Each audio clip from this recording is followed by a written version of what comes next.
My name is Chris, and tonight I will be your guide as we journey to the countryside of England to discover the secret garden and explore the retelling of this children's book classic by Francis Hodgson Burnett. Before we begin, however, let us take a moment to relax and find comfort in the space that we are in, here and now. Lie down in your bed and close your eyes. Allow yourself to find a comfortable position. Explore the cool, refreshing touch of the sheets against your skin and the weight of the blanket on top of you. This is a place of comfort or rest. Sometimes we understand rest to mean sleep, but by simply lying here right now and listening to the sound of my voice with your eyes closed, you are resting. Your body is becoming more and more rejuvenated by the second as you sink further into this story with me, and your everyday life sinks further and further into the distance of this moment.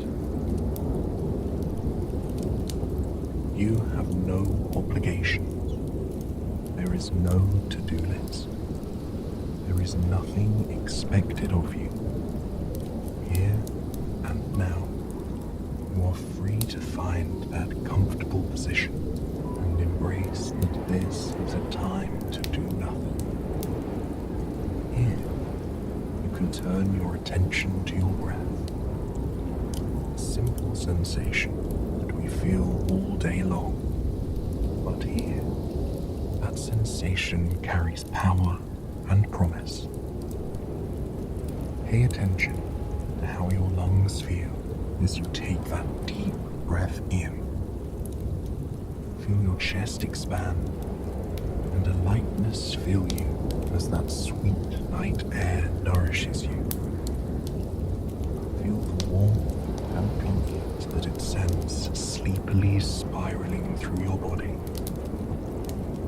And when you exhale, feel how all your muscles relax and unfurl, melting away the pressure or expectations of the day.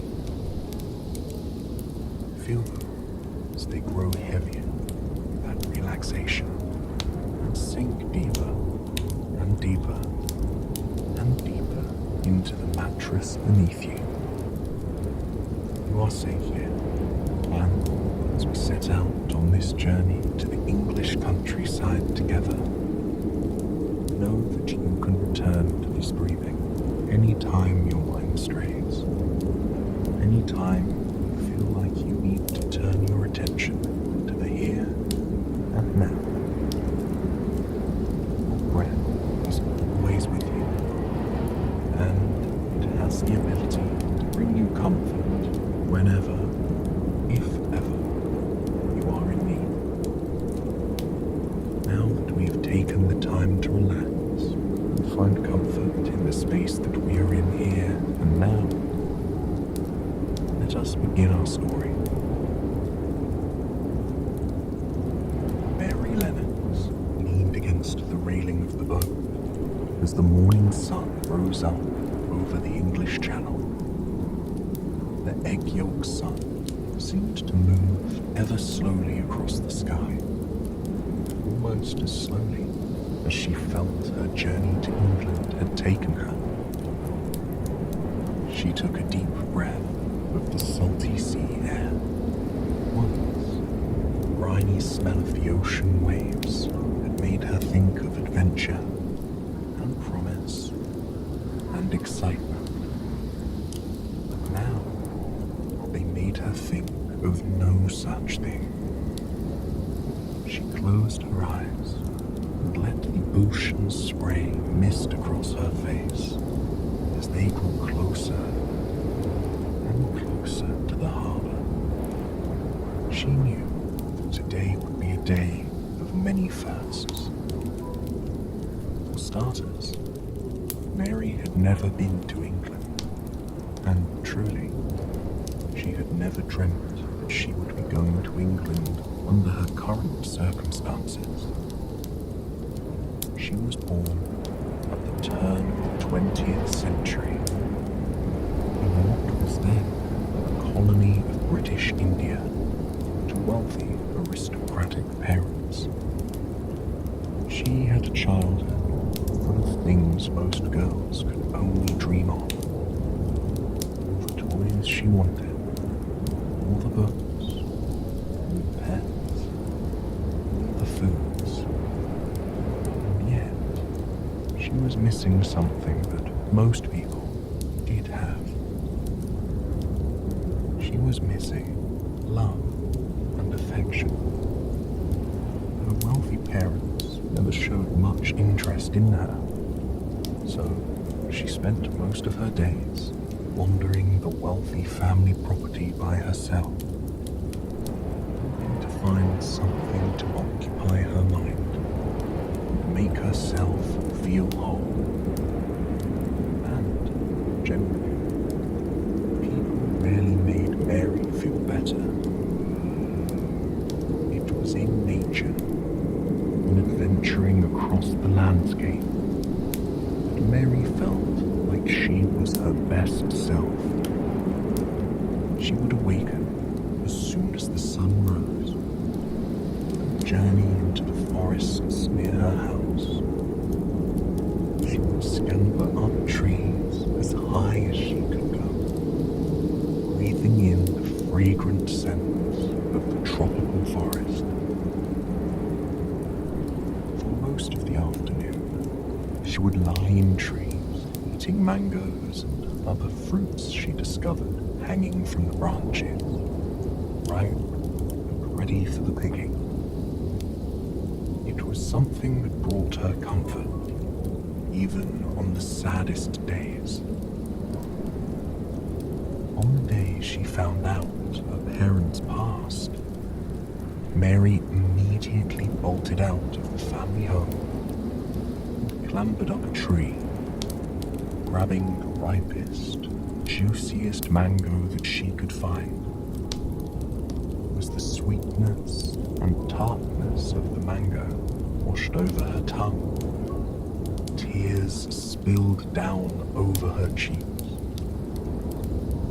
She knew her parents hadn't loved her, but she also knew her life was about to change entirely.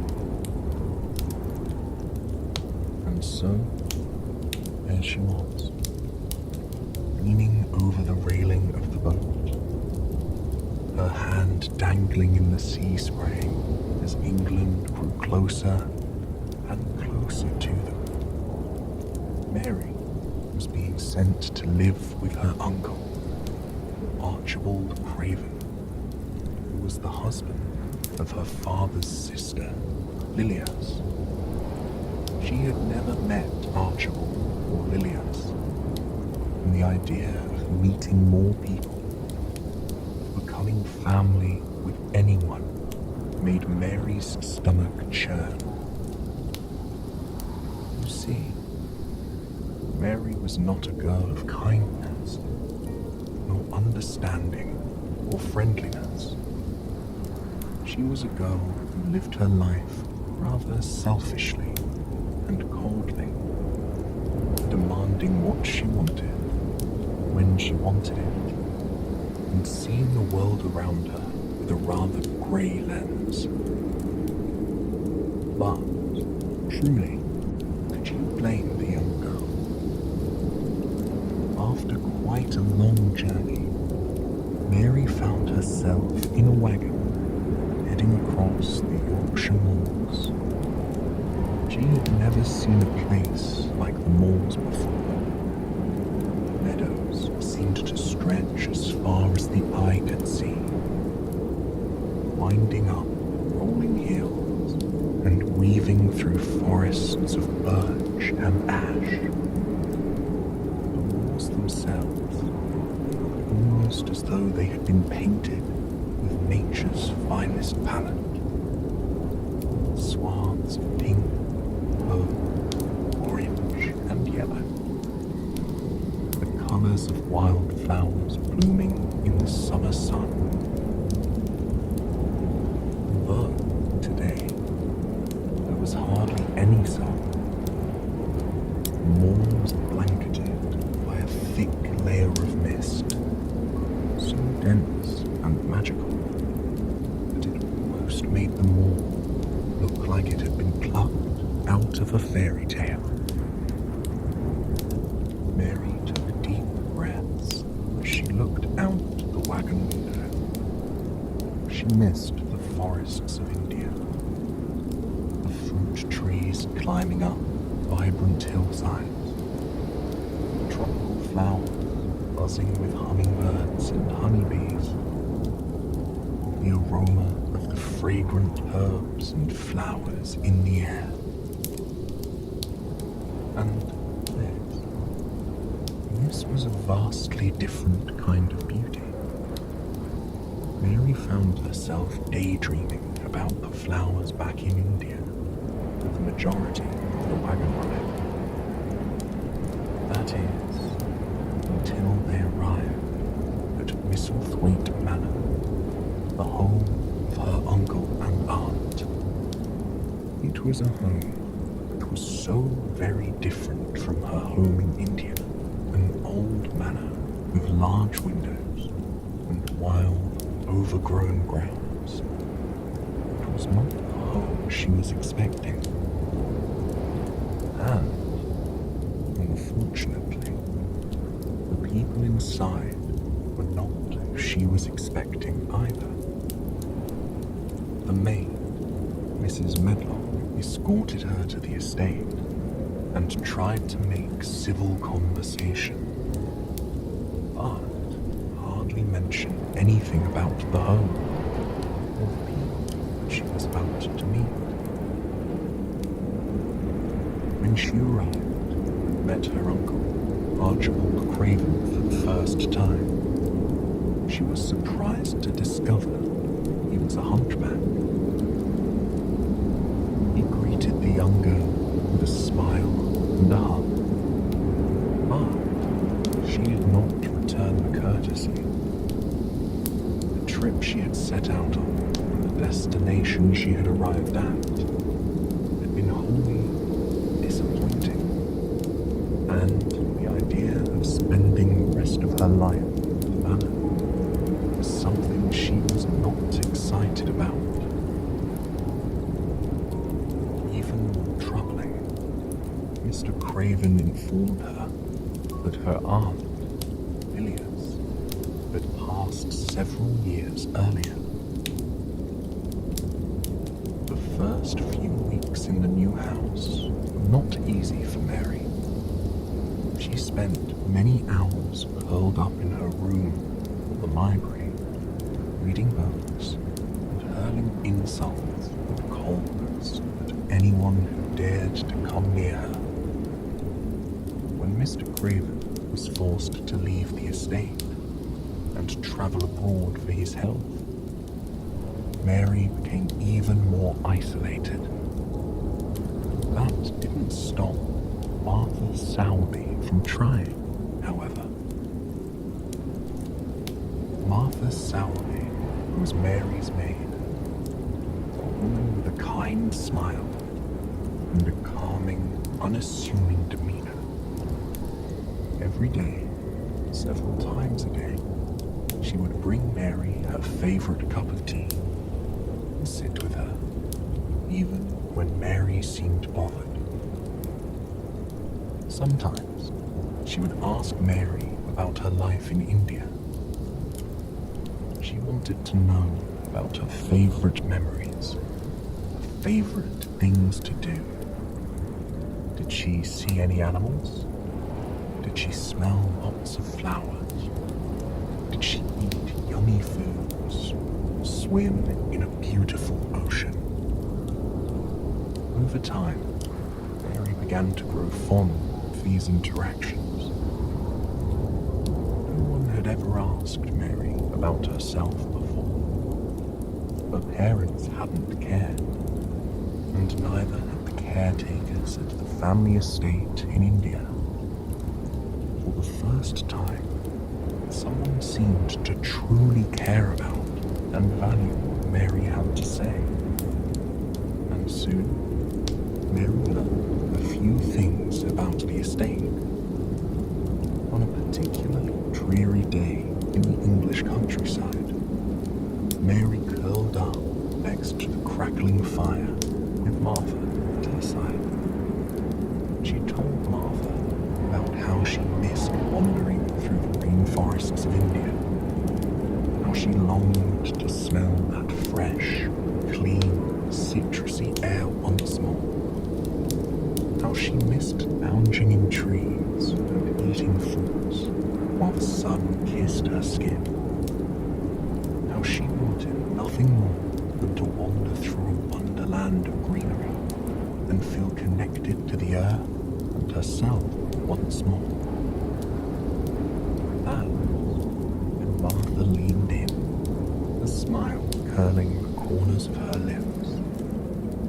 There is a garden here, you know, a wild one full of secrets and wonder.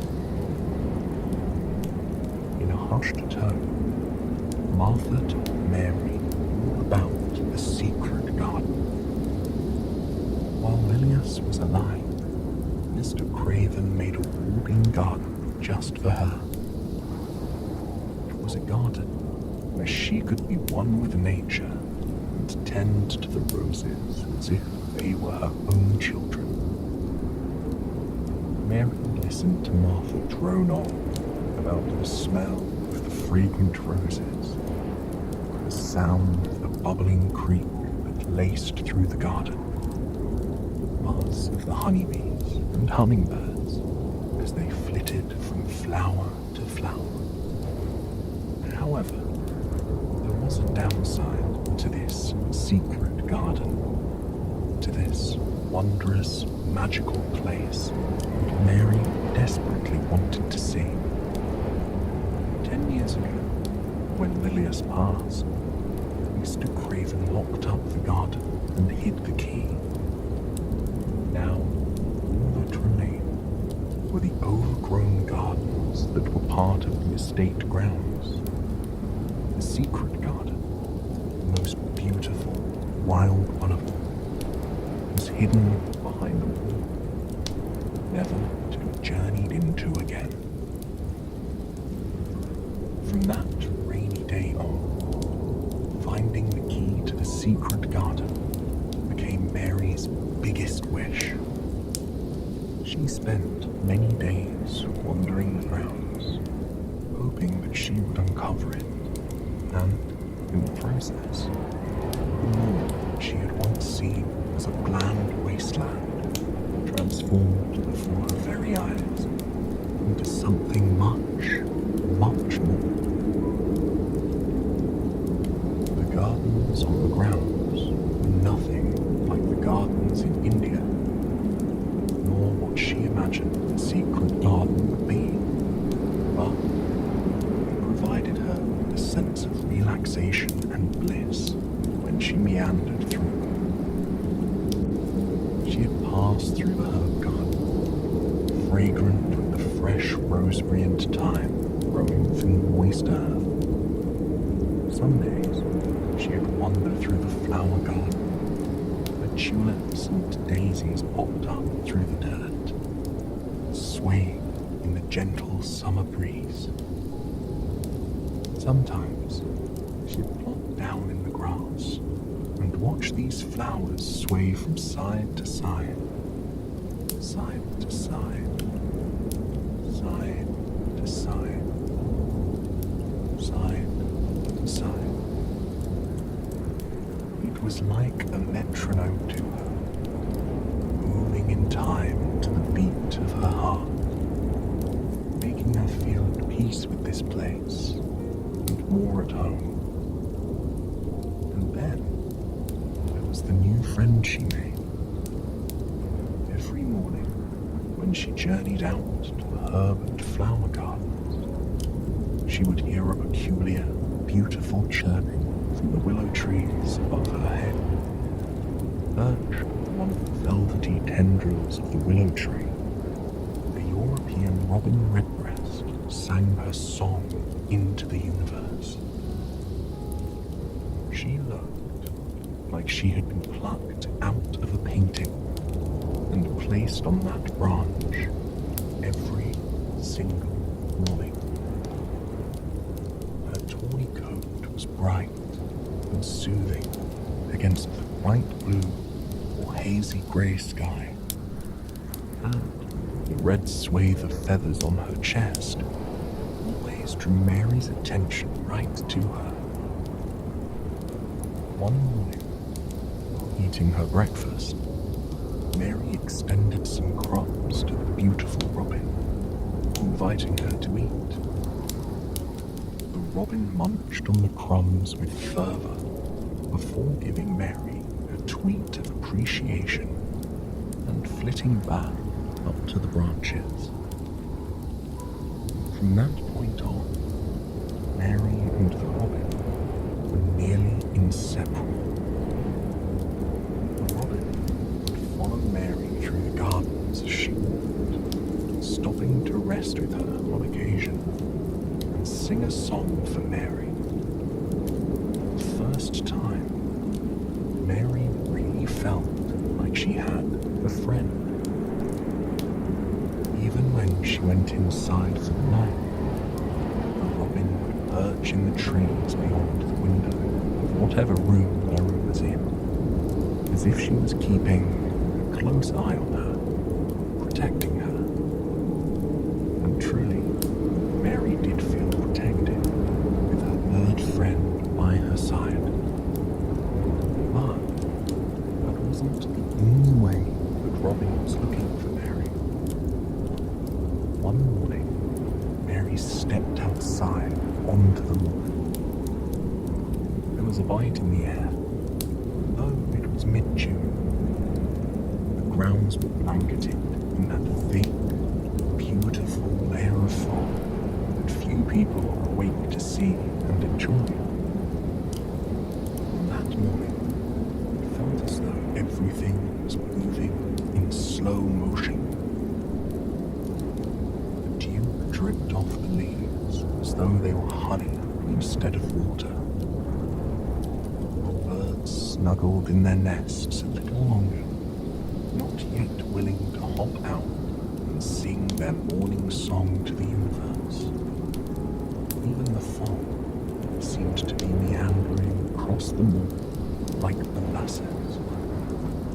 But the robin and Mary were wide awake. Unlike most mornings, however, today the robin was the one who led Mary around. Mary watched as the bird soared off her branch and dipped and dived around Mary's head, encouraging her to follow. Mary did so with no hesitation. She traipsed through the fog as her friend flew overhead, glancing over her shoulder every now and again to make sure that Mary was following. Mary walked faster to keep up with the robin, a smile lacing her face. She felt like she was going on an adventure with a friend, something she had long dreamt of doing. Sure, they couldn't speak to one another, but they could feel the emotions of one another. Mary could feel the excitement of the robin, the promise and hope of her. And when they reached a patch of dirt to the edge of the forest, Mary knew it was for a reason. She reached down into the dirt, running her hands through it. The smell of the soil and loam filled the air, mixing with the fragrance of fresh ferns and morning dew. It was invigorating revitalizing, nourishing. But what that dirt was hiding was even more compelling. Mary ran her hands through that soft dirt until her fingers latched around something small and metallic.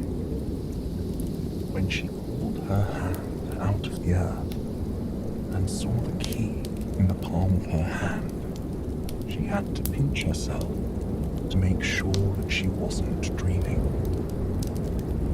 She had seen the locked, secret garden many times. Nearly every morning she would walk by the gate and run her hands across the lock, dreaming of the day that she would hold the key. And this day was the day.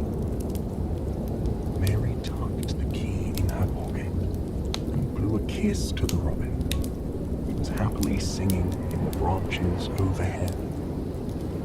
Skipping through the tangle of clover and sweetgrass, Mary scurried back home, the key burning a hole in her pocket. Approaching the door was like standing before the entrance to her own fairy tale. Gently, she slid the key into the lock and unlatched the door with a metallic clink. And as that old iron gate swept open, a new world stood before her. The secret garden was unlike anything she had seen in her life. Within the walls was the finest garden she had ever seen in her life.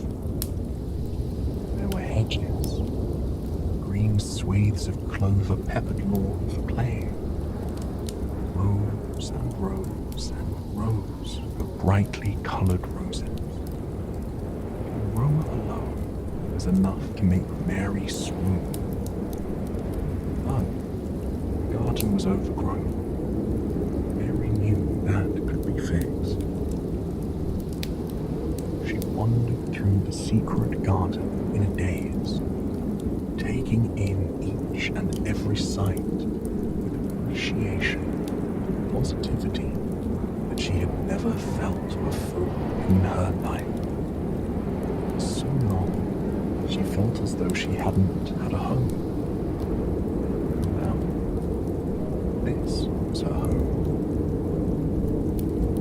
She sat on the edge of the stream, lacing through the garden.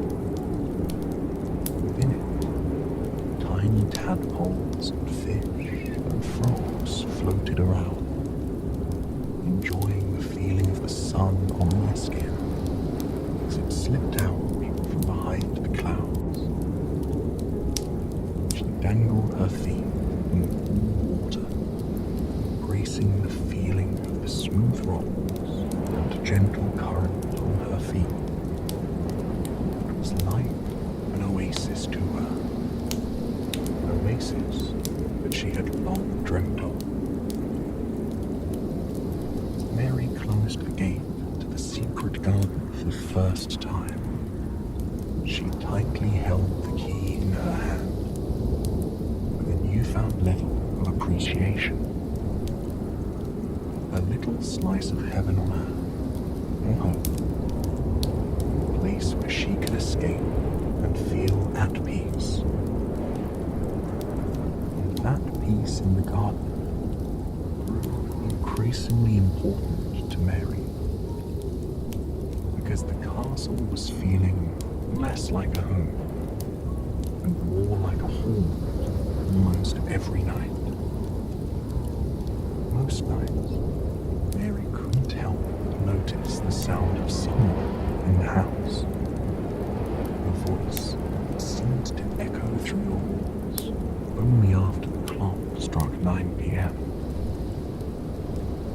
She had solved one mystery, the mystery of the secret garden. But this mystery appeared as though it wouldn't be as easy to solve. Every time she'd ask about the noises, she'd be brushed off. Even Martha, who had been so kind and honest with her, would not hear of ghostly voices echoing through the beautiful manor. But Mary was not the kind of little girl to quit. She knew in time she was going to explore and discover the source of the noises. But for now, she had a garden to tend to, her own oasis to groom. She spoke to Martha the next morning, asking her for gardening tools so she could get to work. Martha was pleased with how much Mary had changed in just a few weeks' time. When she first arrived, she would have angrily demanded the gardening tools.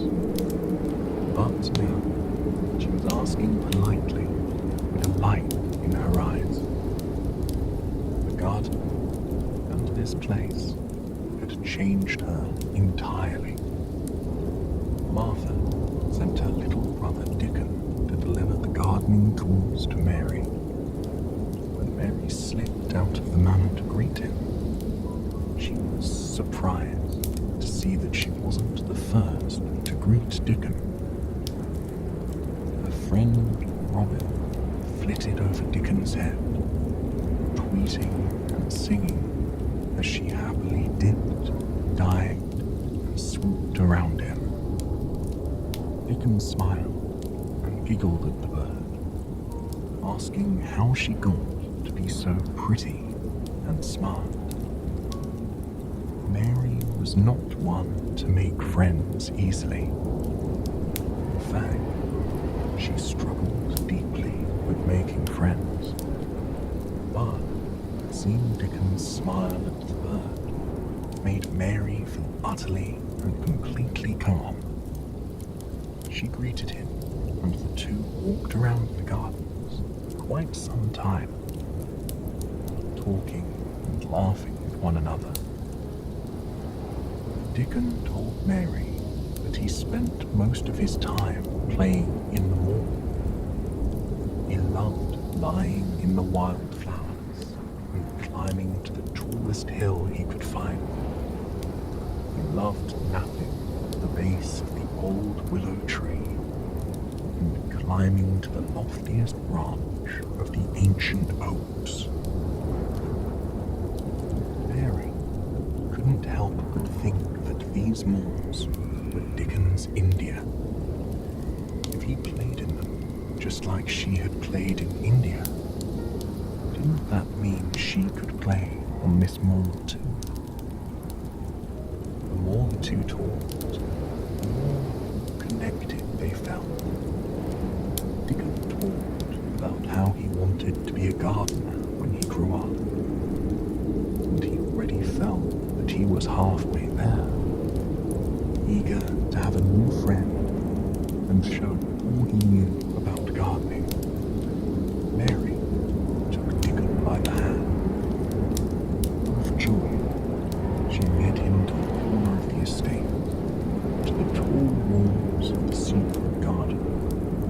She told him how she had come to find the key, and how she could use his help, caring for the flowers within it. When she swung open that iron gate once more, Dickon looked around in absolute awe. He brushed his hands through the flowers and bushes as he passed them by, his eyes wide with wonder. He told Mary he had never seen a garden so beautiful, so spectacular. With a smile, Mary told him that it was all theirs now. For the next several weeks, Dickon and Mary spent every day in the secret garden. Dickon taught Mary everything he knew about caring for flowers and plants, and Mary ate it up with fervor. Often, a robin would sit in the trees above them, singing the soundtrack of their day.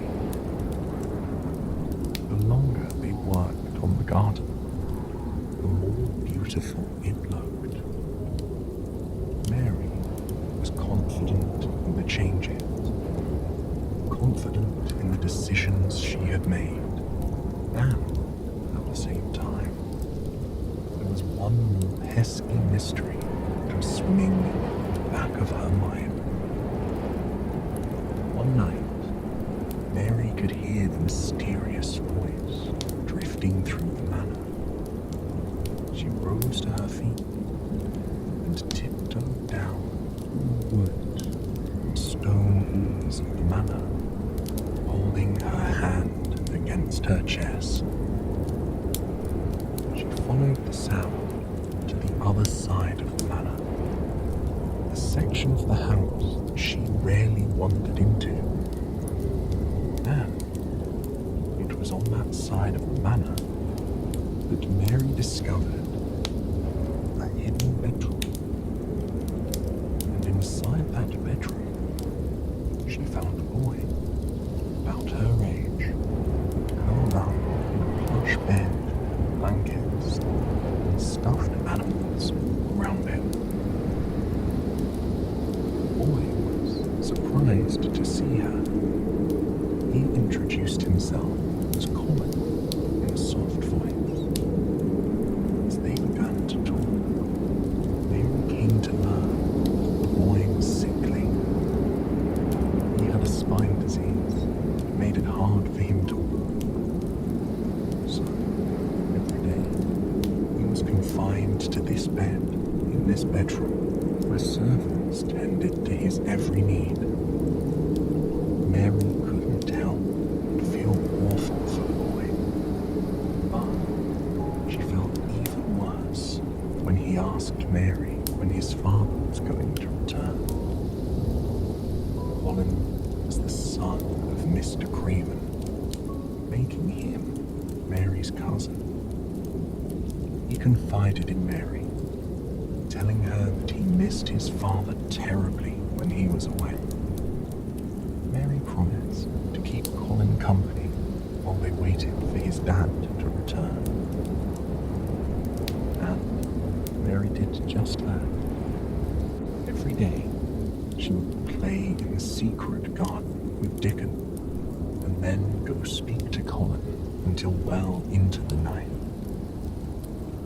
Her days that were once full of sorrow and negativity were now full of friends and love.